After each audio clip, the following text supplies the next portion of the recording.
A wily fox has stolen Mrs. Plumpert's pot pie and is hightailing it to the foxhole. Work together as a team of detectives, gathering clues and eliminating possible suspects to figure out who is the guilty fox before they escape. To set up the game, place the board in the center of the playing area. Each player takes a detective hat and places it on a space in the center of the board. Place the fox pawn on the start space, the fox icon on the edge of the board. Scatter the 16 suspect cards face down around the perimeter of the board, with 4 per side, and then choose any 2 to turn face up. Shuffle the 16 thief cards, and without looking, insert 1 into the top of the clue. The easiest way to do this is to hold the decoder with the window side down and the slider closed. Then, slide a thief card into the decoder with the red Game Right logo sticking up out of the top. Place the clue decoder within reach. Stack the 12 clue markers in a face-down pile near the board. Place the 3 dice within reach of play. The player who most recently ate pie starts the game, and play continues to the left. On your turn, take the 3 dice, and before rolling, say out loud whether you want to search for clues or reveal suspects.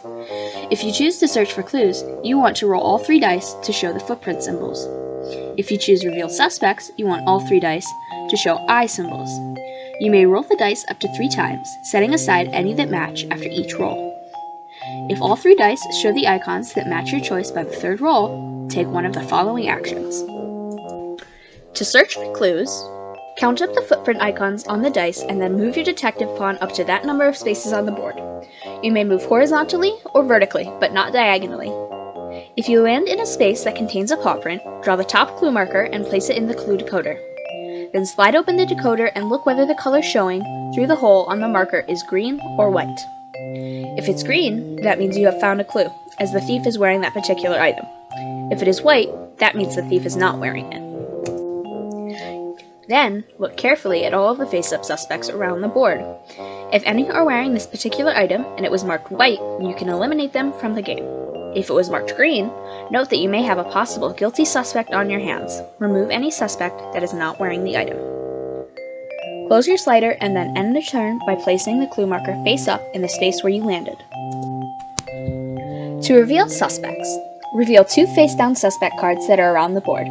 Then, look at all the face-up clue markers that are on the board and check whether or not the suspects are wearing any of these items. Use your memory to remember whether or not those items were marked white or green in the clue decoder. Discard any suspects who are not wearing any item that was marked green. This ends your turn.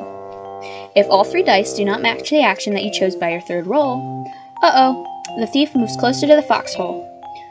Move the fox pawn 3 spaces forward on the fox path. This ends your turn. The game will end one of 3 ways. 1. You have a strong suspicion of who the guilty fox is. In this case, name the suspect out loud and then reveal the thief card from the decoder. If the name matches, you win. Otherwise, the guilty fox dashes to the foxhole and escapes from your clutch. 2. You eliminate all but 1 suspect card from around the board. When this happens, you remove the thief card from the decoder and make sure they match. If they do, congratulations, sleuth! You cracked the case and won the game. 3. The fox reaches the foxhole space on the board. If this happens, that wily fox also escapes. Better luck next time, detectives!